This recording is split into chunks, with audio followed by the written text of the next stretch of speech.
welcome to another episode of the Super Bold podcast. I'm Fred Joyal, and I interview people who've had interesting and amazing twists and turns in their life and valuable learning experiences that they can share with my audience. And I met this fellow at Brand Builders Group in Nashville a few weeks ago, and I immediately thought I got to get him on the podcast.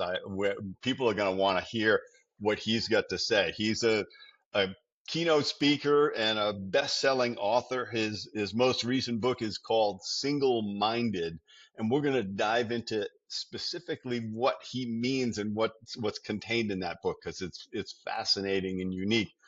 Uh, and he was also a pro ball player, which is, an interesting twist on people I have on as guests. I don't think I've had a professional athlete before. I tend to have more, uh, less athletic people, let's put it that way, on.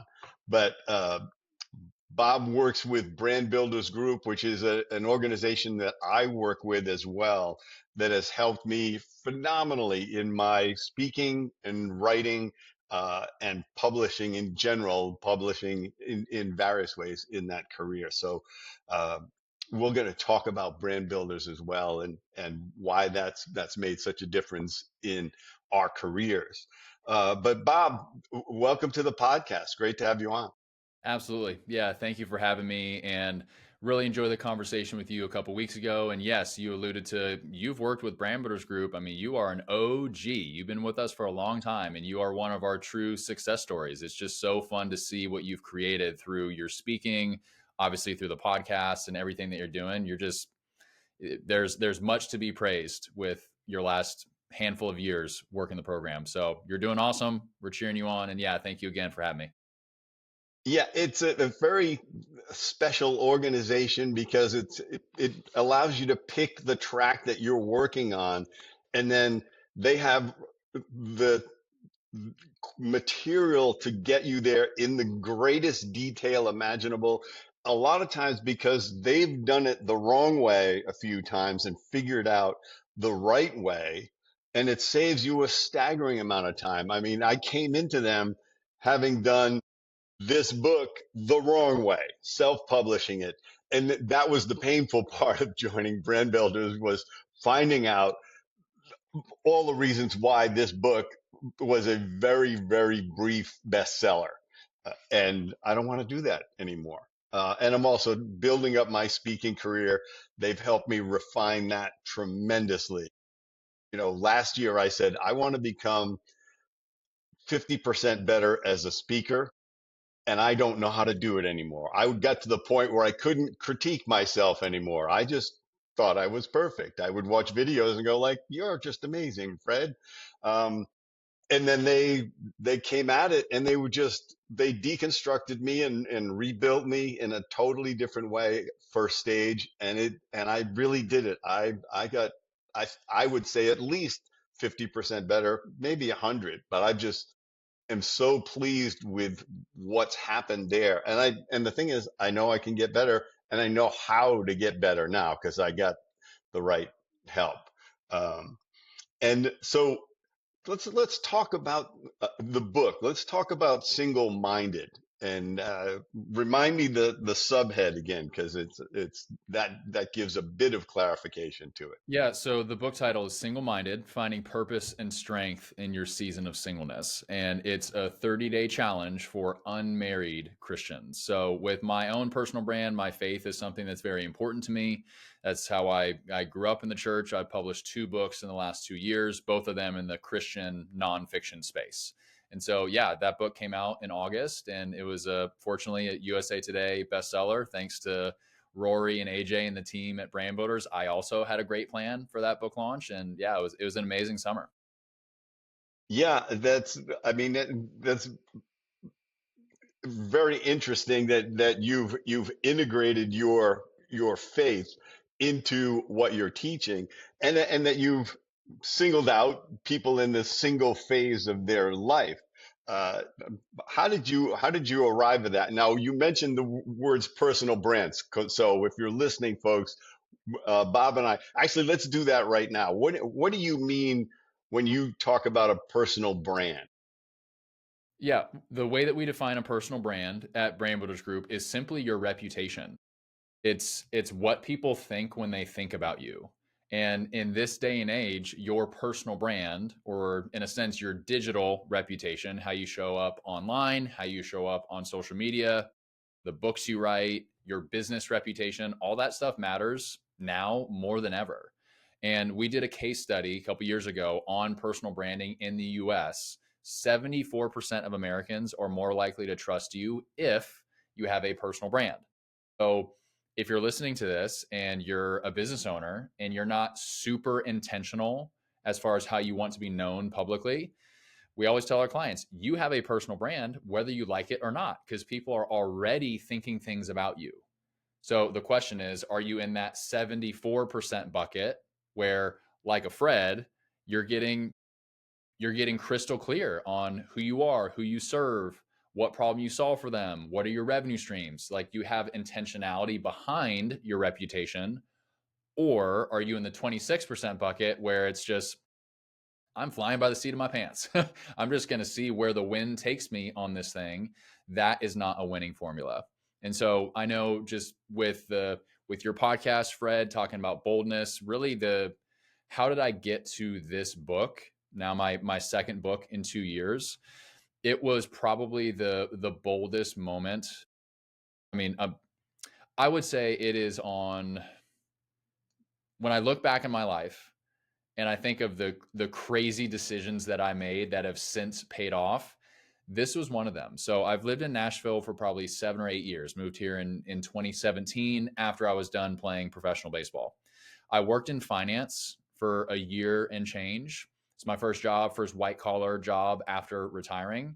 And it just wasn't for me. That's one of those deals where if you want to be a certified financial planner, you want to be a financial advisor, it's like being a dentist. You're basically, that is what you do forever and always. And there are some people, I still have great personal friends that are at that company, they're in that role and they love it. They will be lifers. They'll be financial advisors for the next 40 years. That was just not the path for me. And yet, when I left finance, this is the bold moment here. I felt like God told me to not interview for the next gig. So I quit my job and didn't step into anything. And I did not work for 6 months. I was just burning through savings. And I was a minor league baseball player. I was not winning World Series, playing on television, making $300 million.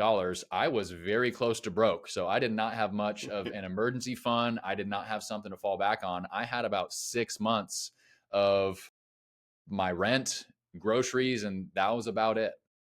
And for some reason, I just felt like I wasn't supposed to interview. And I am never going to write a book saying that I heard correctly from God in that season. And it seems so strange even at the time. Why do I feel like I'm not supposed to interview somewhere? And I was just watching my bank account go from 6 months to 5 to 4 to 3 to 2. Fred, I eventually sold my car because I needed money. Okay. Yeah, I had a really nice Toyota Tacoma. It was a great truck. It was my first car. Bought it in high school. I was a football player as well. You could just throw the football pads in the back so it didn't stink up things. I love that truck. It was awesome. And I had to sell that car to pay my rent. There's just like a little bit of buffer there in month 7, where it's like I literally do not have money, and I'm not going to ask friends or family for a handout. I'm certainly not going to ask the government to take care of me. I have either heard correctly from God and I'm operating in obedience. Even though it's difficult, I'm still being obedient. Or I'm crazy. I'm the village idiot, and I still don't want to be a burden to my friends, family, or the government. So I need to wear this thing and I need to pay my own bills. So I sold that truck, bought a clunker. That bought me a couple extra months. Eventually, I ended up getting a new job, and here we are, 5 years later, whatever it is, working with Brand Builders Group, USA Today bestseller, traveling keynote speaker. But in that season, like, getting back to why it all matters, in those 6 months where I wasn't working and I was just completely pulling my hair out because I was I was a workaholic. Grew up an athlete, son of an entrepreneur. I get after it. Like in my nature, it feels good to do hard work. But what happens when you take work away from the workaholic? I was having withdrawals. It was just such a painful 6 months. And yet during that time, I was living just off of Music Row in Nashville. There's this little coffee shop or restaurant they opened up, 2 p.m. in the afternoon. And I was wide open. I had no work, no responsibilities. What I started doing is I'd walk to that restaurant. They have a nice little patio with plants and all that stuff. It's just a really nice place to sit out. And Fred, I started writing. I'd never been a writer when I grew up. If anything, I was always a math guy in school. That's just how my brain operates. And I started writing. Oddly enough, I started writing some kids' books just because that felt like the easiest thing. And over those 6 months, I started to realize my passion for it. I also started to realize a gifting in it. So it took that bold decision of quitting the job, not interviewing, running out of money, selling the car, like doing all of these things out of perceived obedience. I felt like God was truly telling me to do this, even though it was painful. And through that process, I discovered, wow, I really do enjoy writing. I'm kind of good at writing. I like to do this seriously. And then within the next couple of years, I hired Brand Builders Group to help me with my own books, my own podcasts, my own speaking. And I mean, just the other week, I was on Focus on the Family, like one of the largest Christian influencing outlets in the country, in the world, in 3 years. It's just nuts. So I feel like God has honored and really rewarded that boldness. And that's a biblical thing as well. I mean, it says in Hebrews that it is impossible to please God without faith. And whoever would draw near to God must believe that he exists and that he rewards those who seek him. So you can say, I have faith. I'm a faithful person. Well, biblically, you need to believe two things: that God is real and that he rewards you if you seek him. And I'm now a couple years into that journey. I'm so glad I took that bold step. It's been an amazing thing. Well, and the other thing that I have discovered over the years myself is people they want to pray for a result. Like, God, make me wealthy, make me successful, make me, give me a new car, give me a better job. What I've observed is what happens is God says, okay, here's the challenge to achieve that. And the challenge for you is you got to quit this job. You got to go to zero, and you got to believe that there is a new pathway, even though it many times doesn't feel like it. It doesn't like show up as a gift in the driveway. It shows up as like, here's the challenge. Here's what you have to rise to. Here's what you have to commit to. And, you had the advantage of being a pro athlete, which the discipline that's required to be a professional athlete of any kind far exceeds what most people put themselves through. Most people are, you know, looking to call it quits at 4:30 or 5 or maybe 1 and then coasting for the last part of the day. But the discipline that was required for that uh, is very useful in building a new career. But I love the fact that you went into something, finances, and just said, I can't do this. I can't. I mean, and that's, I discovered that myself. And I want to circle back to the concept of this building of a personal brand, because without knowing how to do that necessarily, that's what happened with me, with my company. I had a company that I had built with my best friend, Gary, called 1-800-Dentist. And we built it to substantial size and significant success. And then what happened is I started to write a couple of books and do a bunch of speaking on those books. And suddenly my brand was supported by 800 Dentists, but became me instead of the company, instead of CEO of the company. That was part of my brand. But once I moved out of the company, once I sold it, my brand continued and expanded. And then I decided to go beyond dentistry and write Super Bold for everyone, and try to help people to make bold decisions.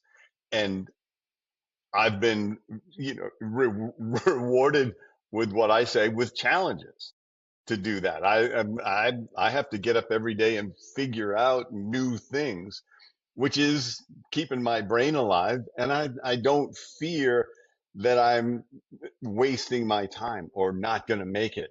The advantage I had is I made enough mistakes in business where and recovered from those mistakes where I say, I'm going to find a way. I'm just going to get up tomorrow and do something and get through this.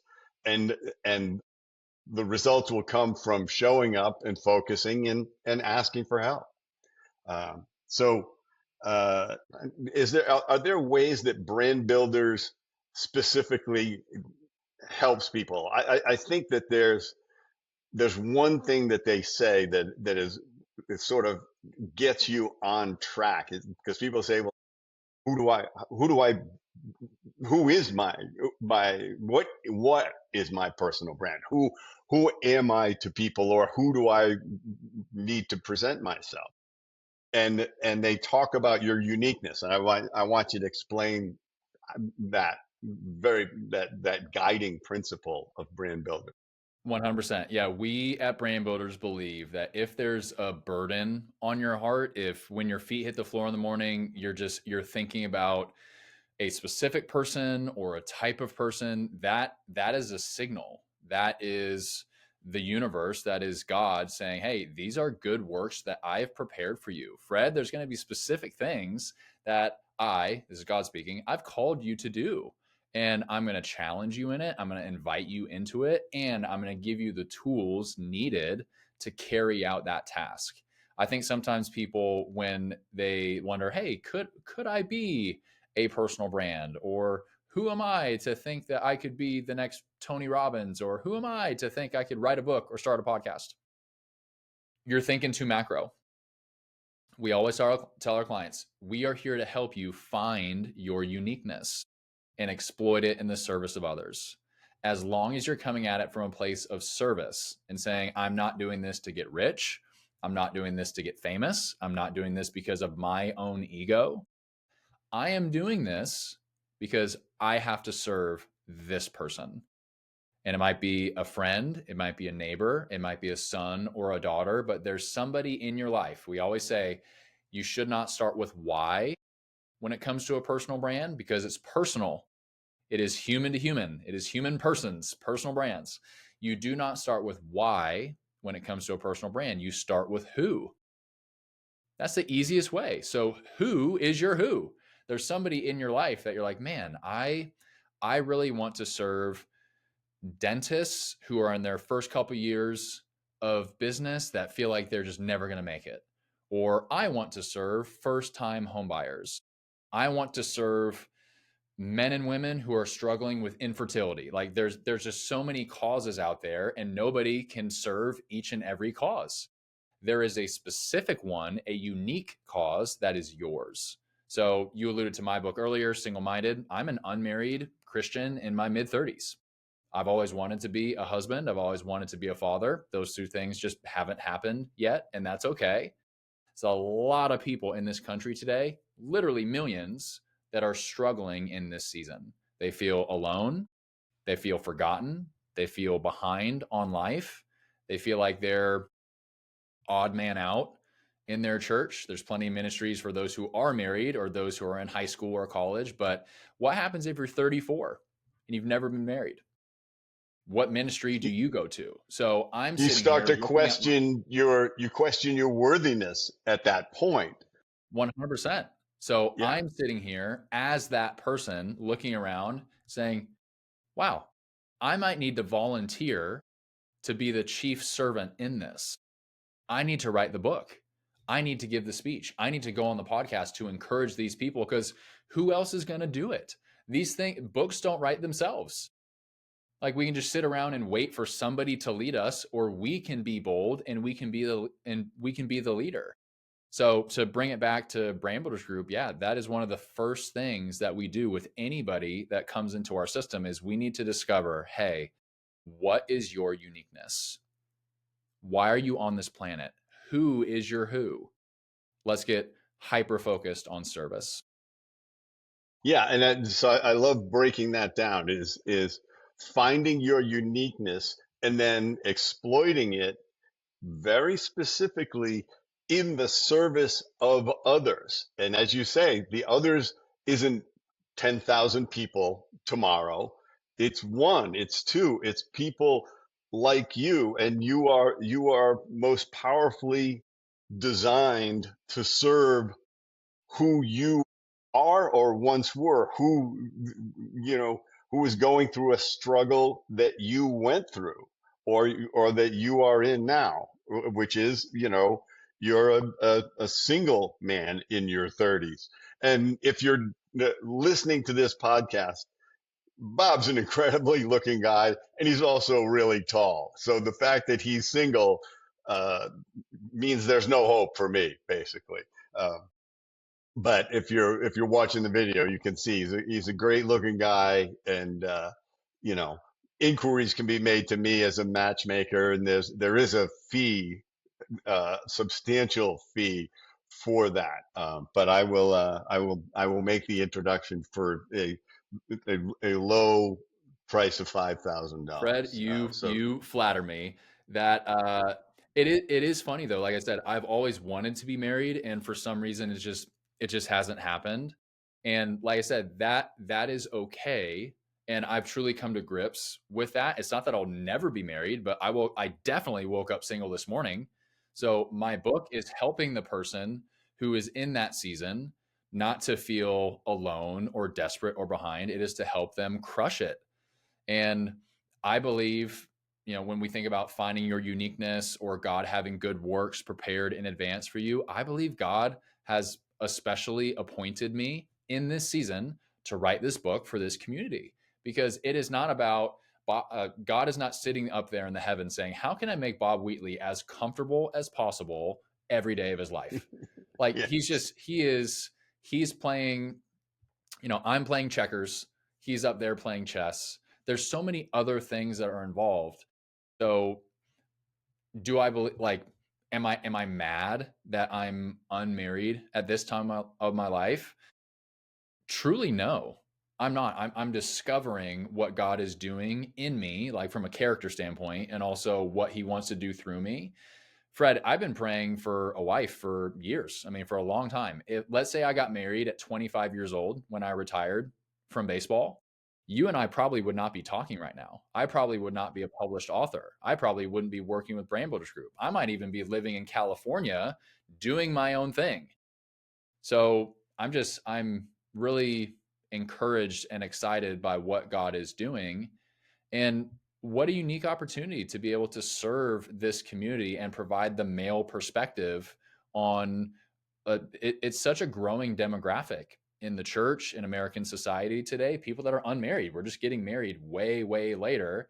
So, in a sense, I almost feel honored to be able to grab that torch and speak into something, because we are powerfully positioned to serve the person we once were. If I was feeling alone, desperate, behind on life years ago, which I was, there are some secrets that I've uncovered, and it's gone into the book. So, but bringing it back to what you said on the personal branding and stepping into boldness, I think what really shifted in my mind is my baseball career was really a selfish journey. And like, I've always prided myself on being a good teammate. It's not that I was one of those guys, like the diva NFL wide receivers, like, oh, hate being that guy's teammate. It wasn't that. But looking back on my baseball career, there was not a part of me that was doing it from service, saying, like, I'm kneeled by my bed at night, Lord, please let me throw baseball's faster. Let me throw 100 miles an hour. Like that is purely for selfish gain because I wanted to go from the minor leagues to the big leagues. I wanted to win a World Series. I wanted to be one of the best in the world. Selfish, selfish, selfish. Versus today, when I'm kneeled by my bed praying, Lord, would you allow this book to get into the right hands? Like, I have a full-time job. I make money elsewhere. I wrote this book and I'm giving away, I mean, like hundreds of copies of my personal book. I'm just giving it away because I believe the book is awesome and it can really help people. So those prayers, I believe, are more likely to be answered because I'm saying, God, what do you want me to do? I am your servant. I am your son. I'm available. Just point me in the right direction because you, God, are the author of my story. I want to I want to stay within the guardrails. I don't want to fight. I don't want to swim upstream on this. I want to do exactly what you have for me. Here's my yes. And then wouldn't you know it, doors have started to open and things have happened because I'm not asking God to bless my own dreams. I'm saying, God, what do you want me to do?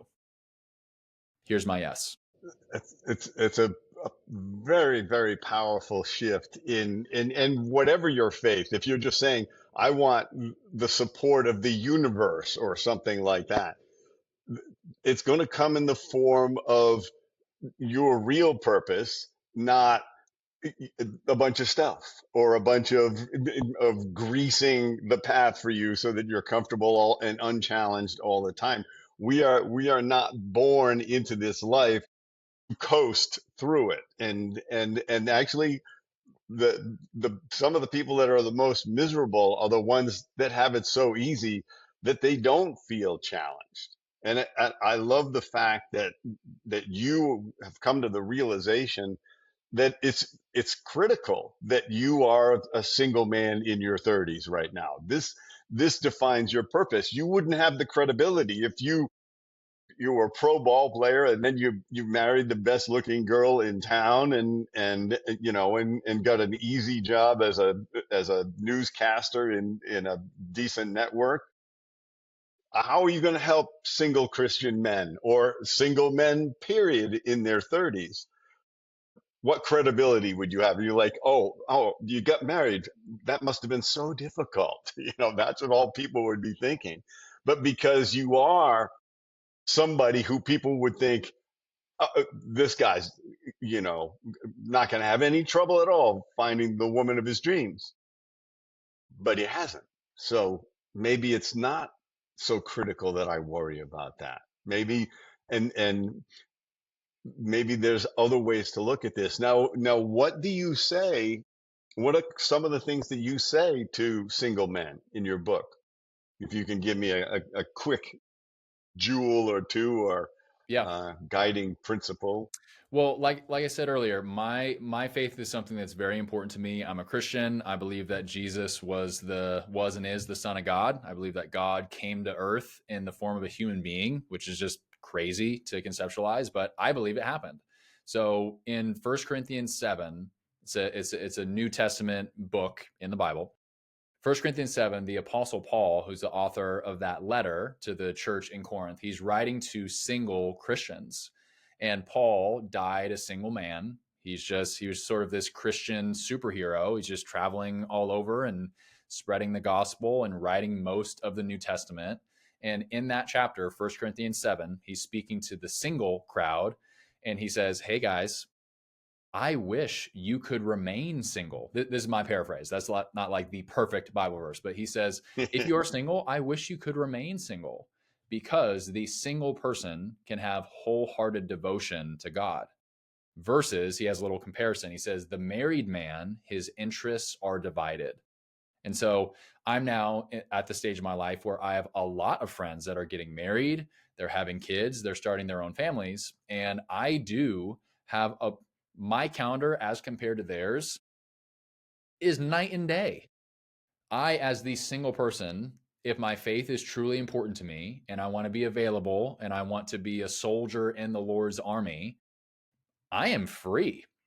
I don't have a little league game to take my kids to. I don't have a dance recital. I don't have a wife, which is the second calendar that I have to coordinate. I am completely unencumbered versus the married man. He does have all those things. He has little league, dance recital, wife's emotional needs, wife's calendar needs, all of that stuff. His interests are divided. So in the first chapter of my book, I make it very clear. I'm not saying that marriage is bad at all. I want to be married. I hope that I will be married one day. And yet the Bible says singleness is awesome too. It's like we can't lose. If you are an unmarried person, you're available. You are available for God to work in you different character things to build you up. He's also able to use you for his purposes. You're available. So you can't lose if you're single. And then let's say your prayers do get answered and you get married, you have kids, and you have the white picket fence. That sounds pretty awesome too. That's why you're praying for it in the first place. So my book was meant to be very encouraging to the person like me who is not married yet, maybe wants to be, and say, hey, we can still crush it right now. You're in a perfectly valid season. According to the Apostle Paul, you might even be in the better season as a single person. That's nuts. That is so anti-American, anti-Disney, anti-Hollywood. Like, to say you as a single person might actually have the advantage spiritually. That, when I read that for the first time, that was a distinct fork in the road challenge to me. Like, wow, I have been moaning and groaning on account of my singleness. And here's Paul saying, I wish you could remain this way because it's so awesome. That is something That worth considering. that's very interesting because my experience in writing Super Bold was I would have never written it had I not been single at the time, and COVID hit. Basically, I was nobody no nobody was more alone than single people who weren't dating when COVID hit, which was me. So it allowed me to sit down and craft this book from my pile of notes into the book with the message that I wanted to create. So you could say, "Oh man, I'm so alone. I don't have anyone," or you can say, "This is my time to be alone and achieve something that only somebody who is single can do."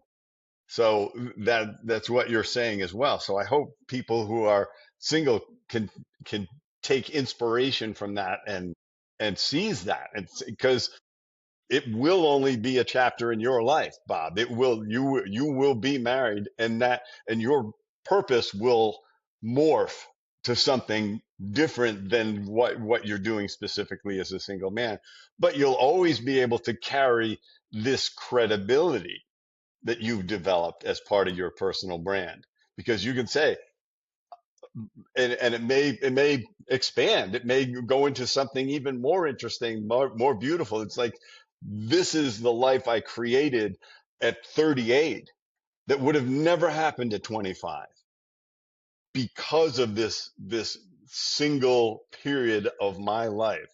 I now have this woman, this family, and this career that I've moved into. So don't be discouraged. Be inspired by this gap years, if you want to call them, between relationships or whatever, and until you found that person you want to spend the rest of your life with. Fascinating. I don't think I really understood the depth of your message till now, which was great because we talked about a bunch of other stuff when we met at Brand Builders, uh, and so I Well, and hope Fred, people we are, can we can say we can say all of that stuff. We can say, well, Paul says in 1 Corinthians 7, or you need to crush it in your season of singleness. We can say all of that, and it's all true. It doesn't take away the pain that you feel when you're living it. It's still difficult. And I talk about that at length in the book. I have an entire chapter devoted to pain, your pain. And so the way that I put it in the book is all pain is painful, but not all pain is harmful. That's the difference. So you might be single and you're that single person in COVID. You're not dating. You like loneliness is at its peak. That is a painful season. That's why they call it pain. That's why they call it pain. It hurts. But not all pain is harmful. It might be that God is working out something in you, in your circumstances, in your community, and it is your job to bear up that pain and trust him. It's like a workout at the gym. You are going there to the gym on purpose to hurt yourself. You're going to hurt your biceps today, or you're going to hurt your quads today if you squat. Like you, that is what a workout is. You are putting yourself through pain on purpose because you trust the result on the back end will be better. All pain is Yeah. painful, but not all If you pain had is a harmful. comfortable workout, you didn't work out, Yeah, basically. Yeah. If it 100%. wasn't So painful, it wasn't progressive. Um, yeah, and I think that that's part of what people can be encouraged by is like life has an element of difficulty and sometimes an element of suffering, and sometimes that suffering can be extreme. It could be extreme loneliness, or it could be extreme physical suffering that you're going through. We're not here to, like I said, for an easy ride. And if you're trying to always find the easy way, sometimes I think God turns up the volume and says, I gave you this opportunity here, and you still got free will. You left the garden, and now you can choose. But here's what you can choose to feel sorry for yourself and blame everybody else for how things are going. Blame the virus, blame the CDC, blame anybody. Or you can say, I have this time. How can I make it an opportunity? What should I be doing? What would maybe be my highest purpose in this time? And that will get you through the pain. That will be the palliative that gets you through and sometimes justifies the pain.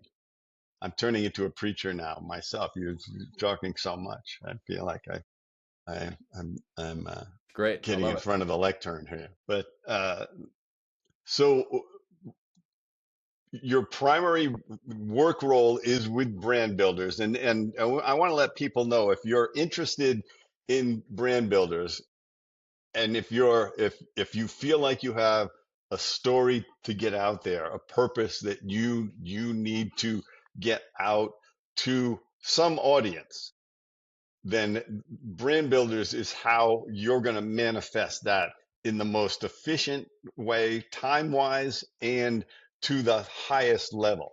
And I say that having had a whole bunch of coaches over the years and taken a whole bunch of courses and things like that, and experimented and tried to invent things myself. Um, One of the most powerful things you can do in life is say, who can help me, and who's really, really good at this and has the knowledge that I don't have. And that's what I found with brand builders after a long quest. And I feel blessed to have found them, and I am never leaving them. Like I said earlier when we were talking beforehand, it's like they're going to have to give me the boot because I'm never quitting brand builders. Well, But it we wouldn't do that, Fred. We love you. We're super grateful to have you on, within our family, within our community. And yeah, I'm more than willing, if you're listening to this and you want to connect, if there's some sort of burden that's on your heart, there's a book that is still unwritten, there's a TED Talk that hasn't been given, you're like, "Hey, I like Fred, want to get some help and step into the next level." Fred, if it's all right, I'm just going to give him a link just directly to my calendar. Let's just book a call together. We'll talk and see if we can help you. So the link is going to be freebrandcall.com/BW, my initials. So freebrandcall.com/BW. Hopefully we can throw that in the show notes just so it's clickable, super easy. Yeah, But yeah, we'll definitely. we And uh, your book as well. Is it on Amazon? It is, yeah. I mean, you could find the book really anywhere that books are sold online. So Amazon, Barnes and Noble, yeah, Books a Million, it's out there. Is there? I assume there's a Kindle. Is there an audio book? Yeah, so there is a Kindle. The audiobook is something I'm giving away for free. So if you just find me on social media, I'll just shoot me a DM and I'll send you the audiobook. That's no problem. Yeah. So this is I'm trying to remember if I actually said your name when I introduced you, but I feel like I talked about the book and I didn't say. I just said, "Welcome to the show, Bob." His name's Bob Wheatley. Okay. It would say it in the headline of the podcast itself, but and in the opening page. But yeah, reach out to Bob if you feel like his book would be of impact to you, or if brand builders you think is something you want to learn more about. And that's what they do. They decide if they're a fit for you based on an interview. So they're not going to just take your money. They're going to take your money if they can help you, and help you define what it is you're trying to achieve, and refine it and succeed at it. So, Yeah, I uh, mean we're not the best fit for everybody, and vice versa. That's why we want to just have an initial conversation and see, hey, can we help you? If you have a burden, if you have a specific story or something that if you're trying to make the world a better place, we'd love to help you do that. yeah, I mean, that's what I've also found in being in brand builders. It's not a bunch of people trying to get rich any way they can. And I've been in those kind of meetings too, um, over the years, uh, it, where somebody has to lose where you win kind of training. Uh, and actually, I had a couple of those sales jobs too, which once I realized that's what I was doing, I became the worst salesman they had, and had to quit. Uh, but no, these people are all about help finding a way to help some constituent of people, and as part of being brand builders, help each other. We have regular meetings where we gather, and it is generosity, multiplied over and over again when you're there. It's an amazing experience. So, Bob, thank you so much for your time. I look forward to seeing you again down in Nashville. I'll be there again soon, of course. And uh, if you think Bob has a message that's of value, get his book, track him down. Bob Wheatley, thank you so much. That sounds great. I'll see you soon.